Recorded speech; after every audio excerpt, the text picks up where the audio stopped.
You're listening to the Cyberwire Network, powered by N2K.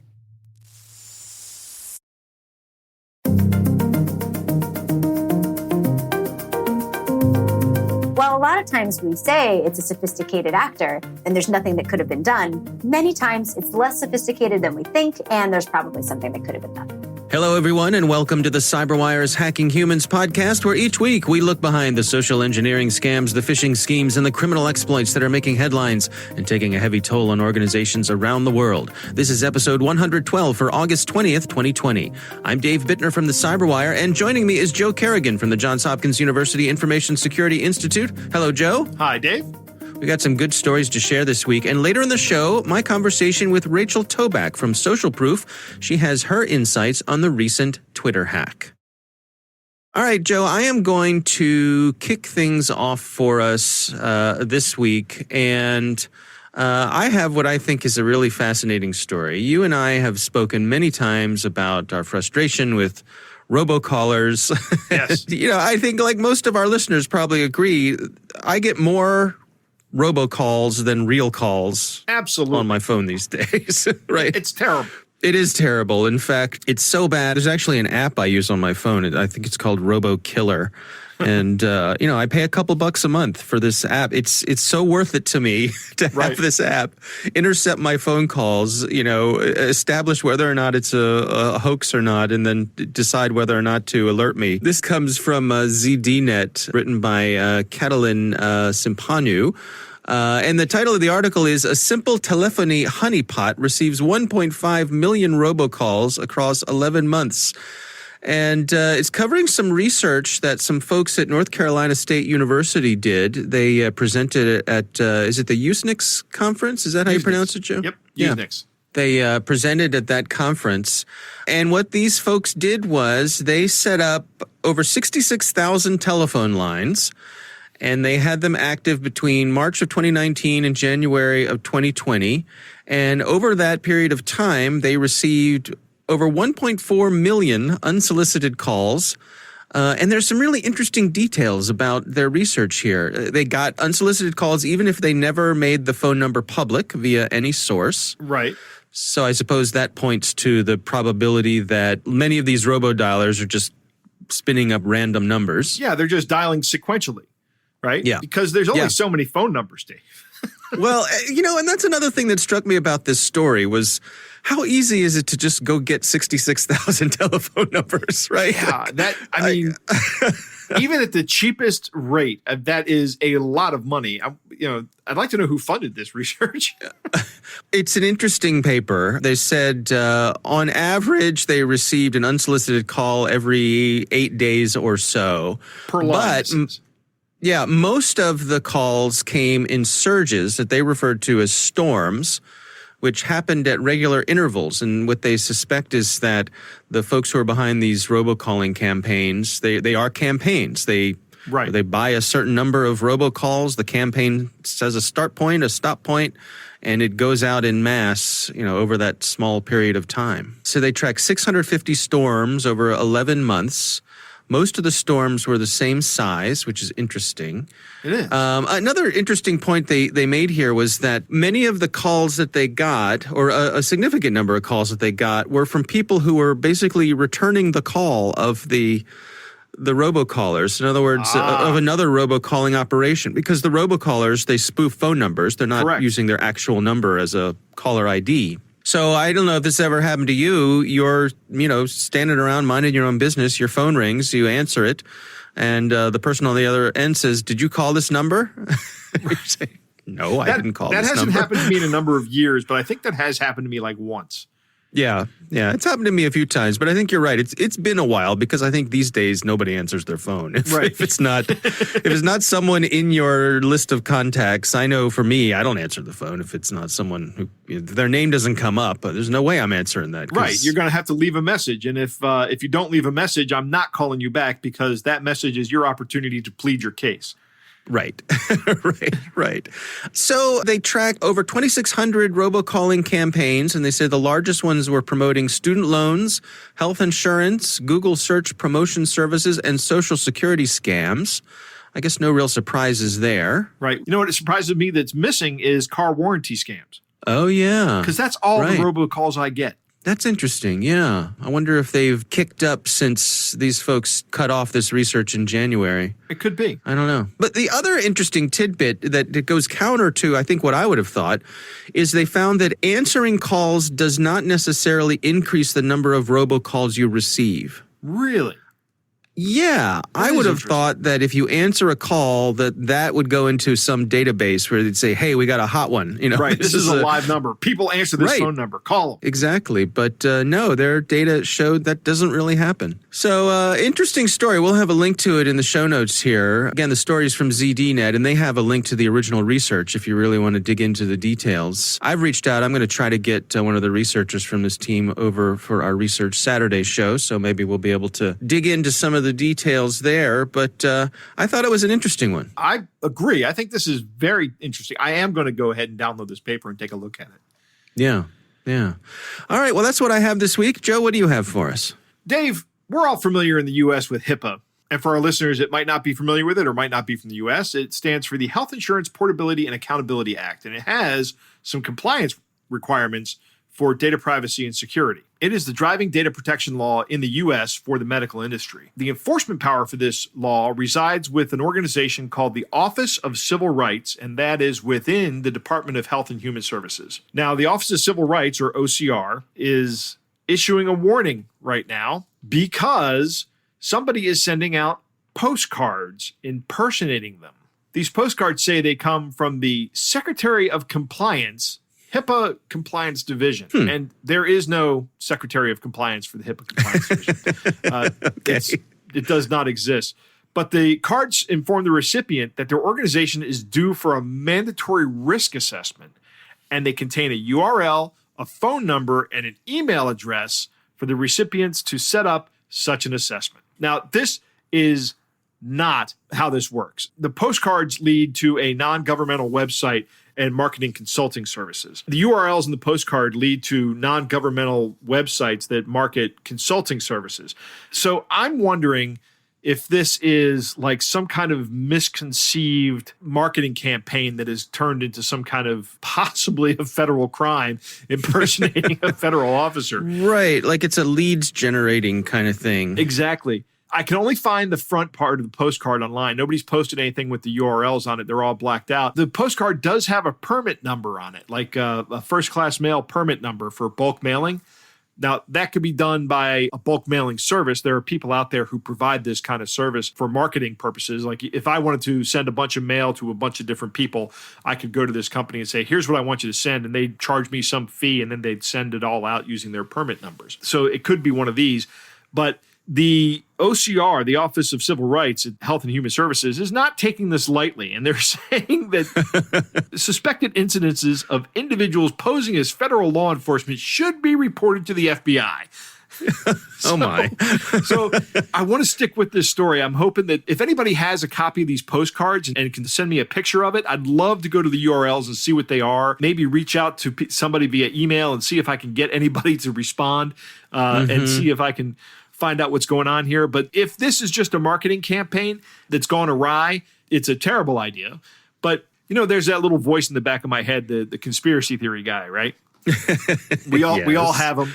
Some of us listen to Some them of us more than others. right? But we all have this speculative voice in the back of our head that says things like, you know, if I was a bad guy that wanted to get my hands on private health information, which is pretty valuable. I mean, it's more valuable than credit card information, right? Mm-hmm. If I wanted to get my hands on that, who would I target? Who would I con? I would send something to people who work with that on a daily basis. These postcards are actually being addressed to HIPAA privacy and security officers. And that is who I would target with this. If I was going to install malicious software on someone's computer, it doesn't say that's what's happening, but that is exactly the kind of thing I would do. Maybe I wouldn't be able to spend this kind of money because this is an expensive kind of attack. I think this is more of an ill-conceived marketing campaign than it is actually malicious. But it does have all the elements of a social engineering attack, and it would be remarkably effective. I mean, it's got the scare factor. You know, you've got the required risk assessment coming up, mandatory compliance with the HIPAA entity. on the front of it. And on the bottom, this is the best part of the postcard. It has a list of violation costs and fines, right? Including a penalty of $1.5 million per year for each violation. Oh, my. Which is a very scary number indeed. You know what? It reminds me, there's a similar thing that makes the rounds, and anybody who is a business owner has probably seen one. You get this scary letter saying that your trademarks are ready to expire. Right. And that you need to renew your trademarks or else you'll forfeit them and someone else could come take your trademark and that sort of thing. And it's very official looking, just like this. It looks like it's coming from a government agency.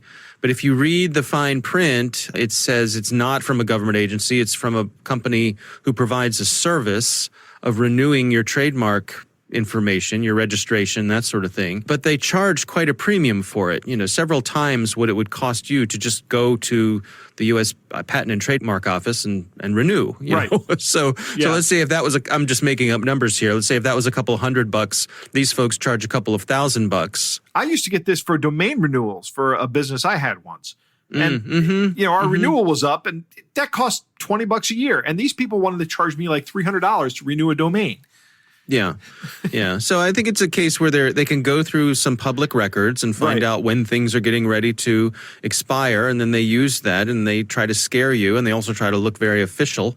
And this sort of reminds me of that, so it's something to be wary of. Yeah, absolutely. All right. Well, hopefully someone out there maybe has received one of these postcards. They can send us a picture of it, and we can do some follow-up. I would love to see it. Chase it down, right? Yeah, absolutely. Send it to me. All right. Well, it's a good story. And as always, we'll have a link to it in the show notes. Joe, it is time to move on to our catch of the day. Joe, our catch of the day comes to us from our Hacking Humans editor, Tom. He makes us sound great every week. He's a miracle worker, Dave. He's a very patient man, isn't he? Yes. It takes a lot of work to make this show sound as good as it does every week. And, well, you, Dave, are the podcasting professional who do not have any problem doing this. I do this once a week with you, and then and it shows, I think. Yeah. Mostly what Tom has to edit out is the sound of him banging his head against his desk. He listens to us every week. So Tom got himself a fun email here, and he asked for us to include it. It's a good one. So here it goes. Are you dead or alive? From the Federal Bureau of Investigation, J. Edgar Hoover Building, Office of the Director, Christopher A. Wray. Notice, we use this opportunity to confirm from you if you really have sent to your doctor as a representative. However, we received an email from one Dr. Mrs. Varanki Betke yesterday who told us that she is your private doctor and next of kin and that you died of coronavirus recently. Her contact details are here. Please confirm this immediately that you are alive. Note that we are bound to recognize Dr. Mrs. Varani Betke's claim if you fail to promptly respond. We decided to write your email, and if there's no reply to this message from you within 48 hours, it will be assumed that her information is correct. Then we shall work with your representative and do what she has requested. An irrevocable payment guarantee has been issued by the United Nations and the International Monetary Fund on your payment. However, we are happy to inform you that based on our recommendation and instructions, your complete compensation fund of US $4 million shall be released to you through a secured, certified mode of payment.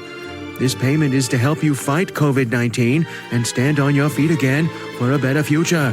You are advised to follow this instruction strictly. Contact our agent, best regard, Christopher A. Wray, Director, Federal Bureau of Investigation. Dave, This is fantastic. I love this. I love this catch of the day. $4 million would help us all fight the coronavirus a little bit. Yeah, I $4 million. I could build a bunker and just right. Yeah. Who needs masks when you have $4 million and enough? Right. Buy some land so that you don't get anybody within 100 feet of you. I'll make masks out of $100 bills. I love this. It starts off with someone says you're dead. It's a whole coronavirus COVID-19 scam. That is just another Nigerian prince scam, we have $4 million for you waiting, and then they're going Right. to charge you all kinds of fees, and you're never going to see It's sort dime. of grafted on to a standard. I mean, the United Nations, the Monetary Fund, the $4 million. Right. Yeah. All those elements existed before COVID. It's like they've sort of taken a little from column A and a little from column B. You got the FBI in here. Right. It's just something for everyone here. It's great. The reason they do these preposterous emails is because they're looking for the people that will fall for it. They're looking for the people that will believe this email and respond to it. That is the person who's more likely to fall for the advanced fee scams. Yeah, So- absolutely. It's like a self-selecting sample. Right. Well, our editor, Tom, did not fall for it, but No. we're grateful that he sent it to us, and that was a lot of fun. So that is this week's Catch of the Day.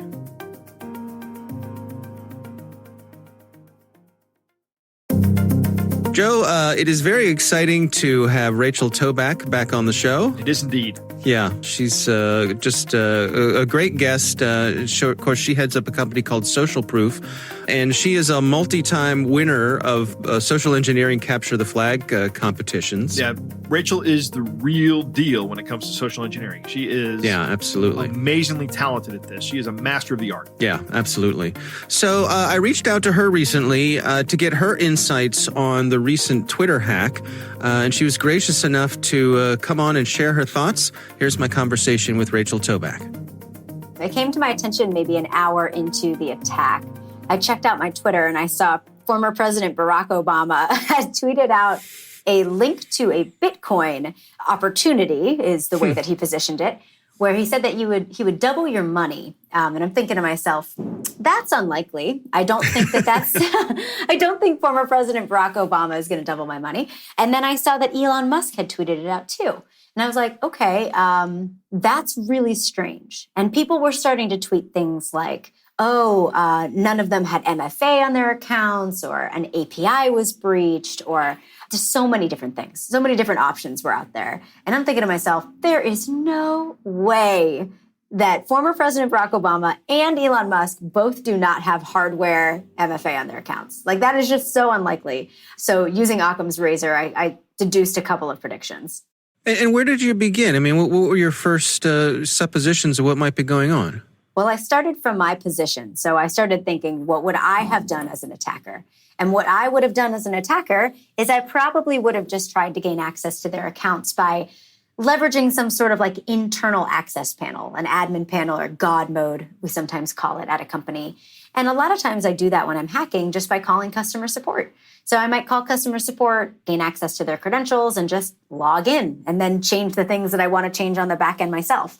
So that was a prediction that I made. And folks were like, I don't know. I think it was probably an API thing. And I was like, maybe, but I don't know. The simplest explanation is sometimes the easiest, and it's just what the attacker does. So as time went on and we started to get more information about this, and as Twitter themselves started to be able to wrap their hands around what was going on, and what was revealed, what turned out to be the case here? Well, it turned out that my prediction had some merit. It turned out that an individual, I believe he was 17 years old, so he was a minor at the time of the attack at least, he ended up calling a Twitter employee and customer support and pretended to be a tech support individual at the company. So he pretended that he worked at Twitter as well. And by just pretending to be tech support, ended up getting access to their username and password. My guess is they likely fished out like a 2FA cred or a code or something like that. But we don't have confirmation on exactly what they did there to bypass MFA. Twitter does hold the claim that they have MFA on those accounts. So my guess is it probably wasn't hardware, probably not a YubiKey. And then from there, they logged into the account and they performed those password reset flows where they were able to take control of the account by changing the email address on the admin panel. And how has Twitter responded to this? What sort of lessons do you think they've learned on the inside? Twitter has actually been amazing in their response. I personally was very impressed because they were very transparent with what happened. They were transparent about the methodology that the attacker used, which we very rarely see in these data breaches. And they were very transparent about the fact that they made a mistake, that I think it was over 1,500 people, more than 1,000 Twitter employees and contractors had access to the internal tools to change those user account settings. And a lot of companies wouldn't admit that. They'd say, well, it's unlikely, but it happened. But Twitter is really taking ownership and saying, yeah, we think too many people had access at the admin level, and we're going to change that. And we're going to update the way that we do our security. Now, of course, they're not going to tell us exactly the nitty gritty of what they're going to do, but my guess is they're probably going to move to hardware authentication for MFA rather than maybe a two-factor code that can be phished. Now, one thing that struck me while I was watching all of this sort of play out in real time is that you were one of a handful of voices of reason on social media, and I'm thinking of Twitter in particular, who were saying, folks, let's back up. Let's let the information come in here. Let's not get ahead of ourselves.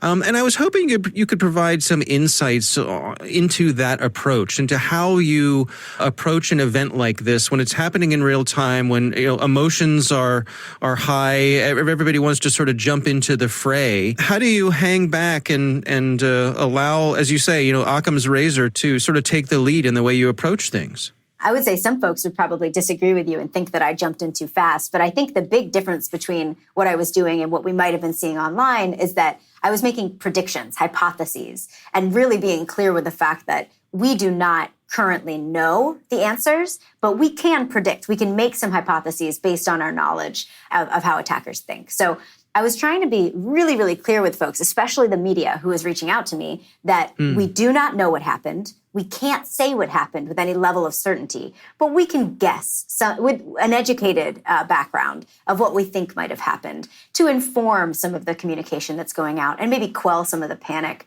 The big things that I was getting asked, like I did, I think, 20 different media interviews on the 15th of July, is this a nation state actor? Like, are they trying to take over politicians? Are they going to disrupt our election? Is all of our money stolen? Like all of these really intense things. And just to be able to say, listen, we don't know if it was a nation state actor. Signs are pointing to probably not. If I were a nation state actor, would I blow this exploit, this amazing admin panel exploit on a Bitcoin scam? Probably not. I would probably wait until the election and then call off the election from a politician's account, right? I would probably, if I'm a real malicious person, I'd probably try and start World War III. I would take over accounts for, leaders across the world and have them fight with each other and really escalate that. If I were really malicious, that's probably what I would do. Now, of course, it's malicious to take over accounts, but it's not that level of maliciousness where they're trying to incite violence or war. It's just, I'm looking to get some money quick. That points to more teenager behavior. And there were a couple other things that showed that it was more in the teenager direction rather than the APT direction.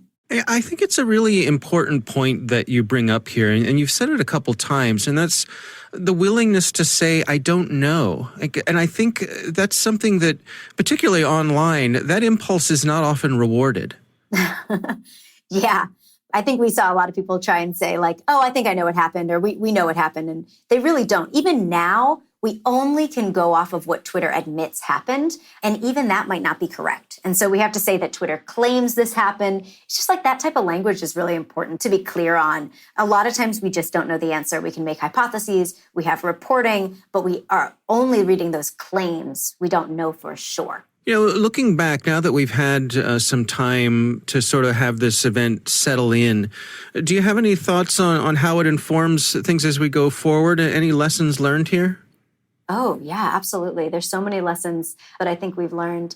And I think some of the big things are that we can't just stop insider threats or social engineering with training alone. So many people are like, see, this really goes to show how much training we need. And that doesn't solve the issue in and of itself. There are so many things that we need. We need to make sure that we have protocols in place, maybe like 4 eyes to make sure that 2 people are able to make that request before it goes through. Like, for instance, can you imagine if you had to get 2 Twitter employees to say, sure, we'll change the email on former President Barack Obama's account before actually having it go through?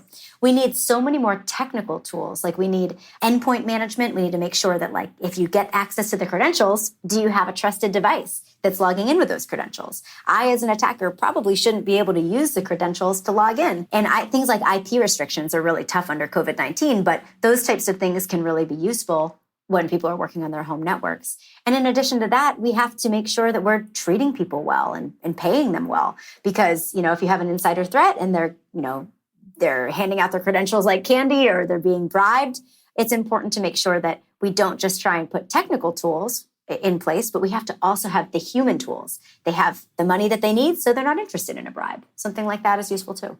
Was it surprising to you that there weren't more of these sorts of things in place from the get-go?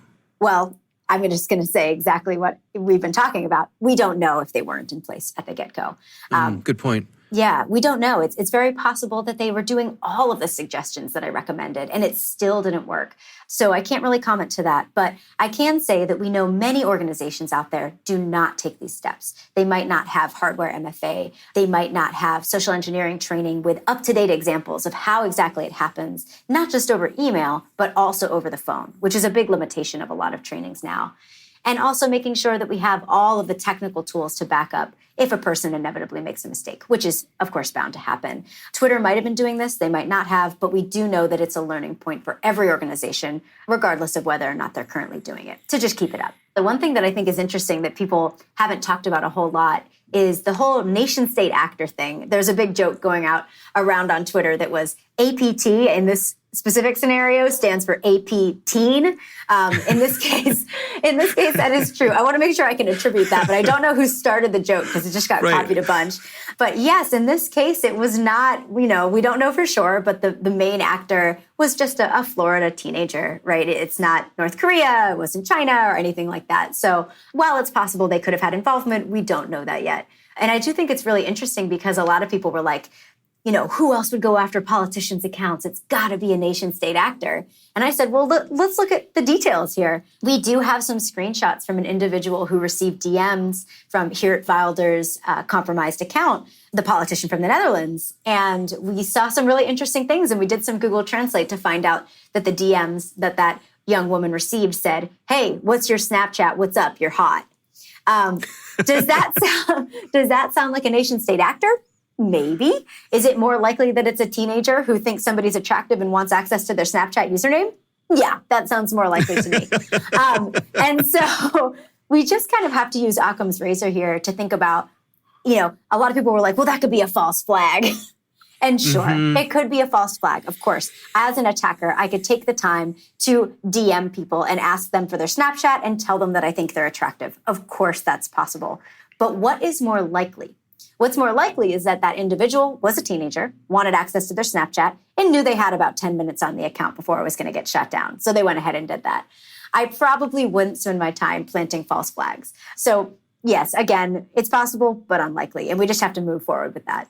I wonder sometimes if we've got a little bit of that boy crying wolf situation here in InfoSec in general, where, we see it play out so many times. A breach occurs and the PR folks from whatever company got breached say, we're convinced that this was a sophisticated actor who, it's sort of back to your point about a nation state, and there was nothing that could be done due to the sophistication of this actor, and okay, again, it may be, but probably not, and so I think we've just, am I off base here that we've gotten to the point where when we hear organizations say that, I think for me personally, I kind of roll my eyes a little bit and say, okay, I understand you're trying to provide cover. You're trying to, make it seem you're putting the best face on this. You're spinning this, that there was, no way anybody could have defended against this, but really?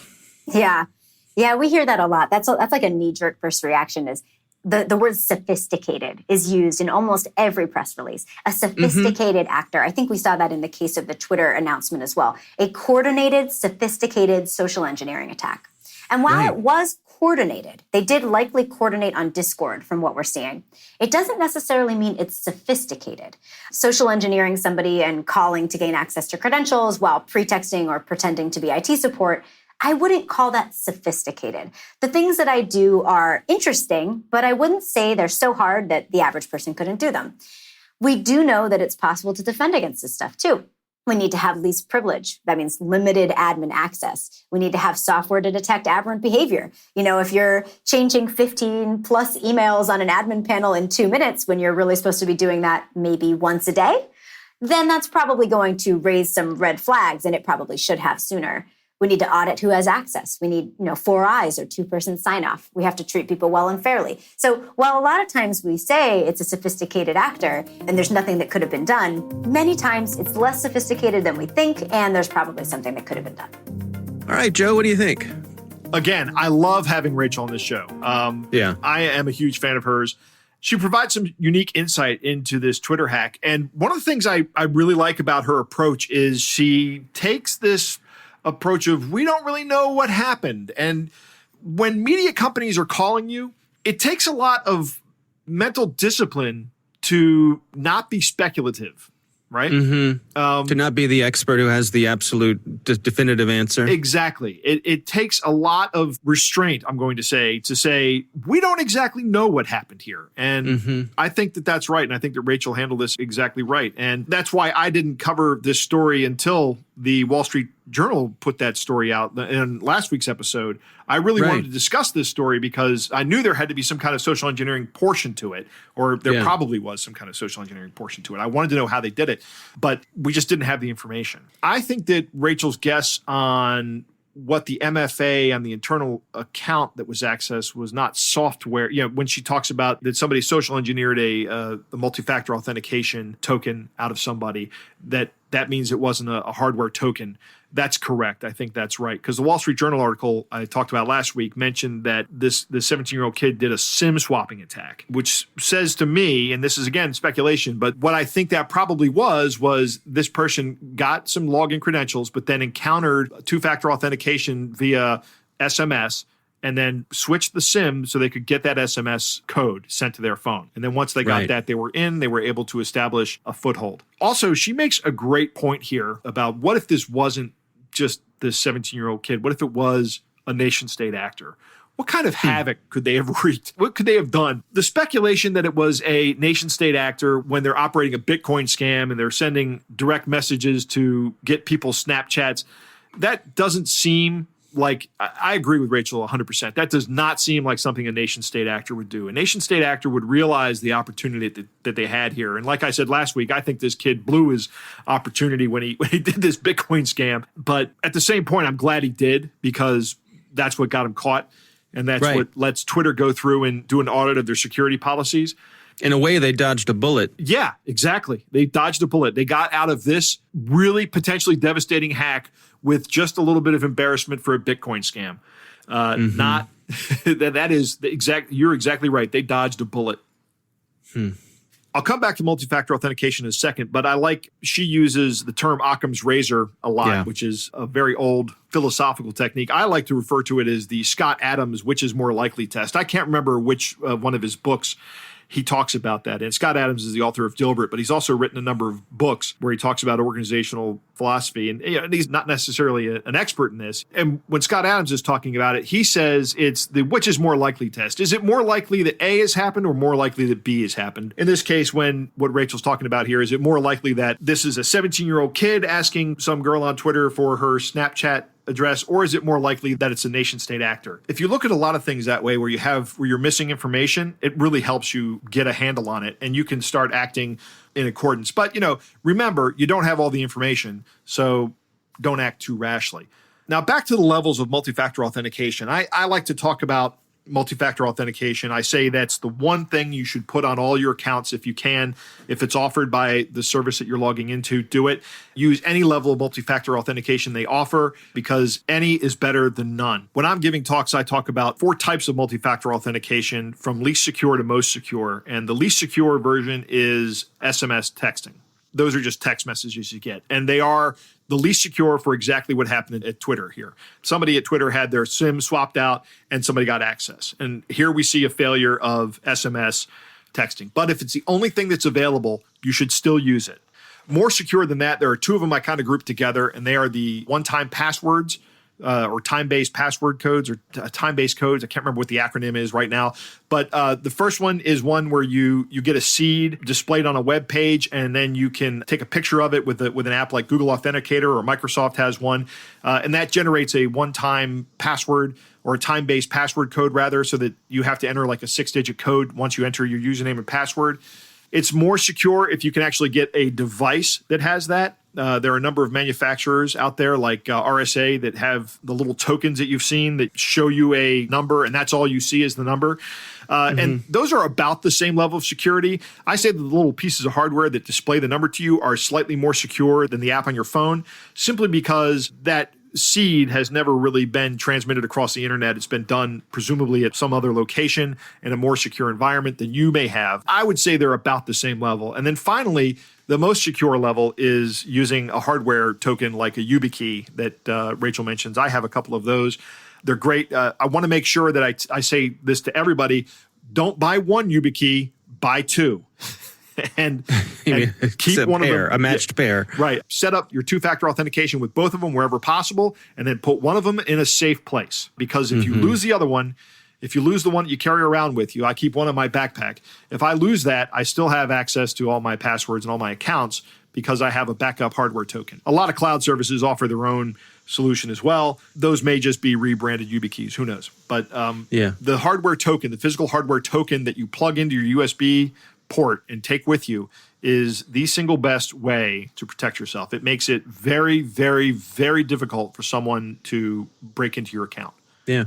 And they're pretty easy to use. I mean, they are, this may sound like faint praise, but they're only occasionally a royal pain in the butt. Right. They are remarkably easy to use. All right. Well, again, we appreciate Rachel Toback coming on the show. Yeah, it's always great to have Rachel on. Yeah, the name of her company is Social Proof, and she does a lot of security training, and just a great person to have out there fighting the good fight when it comes to these sorts of things. So again, Rachel, thanks for taking the time for us. That is our show. We want to thank all of you for listening. Of course, we want to thank the Johns Hopkins University Information Security Institute for their participation. You can learn more at isi.jhu.edu. The Hacking Humans podcast is proudly produced in Maryland at the startup studios of Data Tribe, where they're co-building the next generation of cybersecurity teams and technologies. Our coordinating producer is Jennifer Iben. Our executive editor is Peter Kilpie. I'm Dave Bittner. And I'm Joe Kerrigan. Thanks for listening.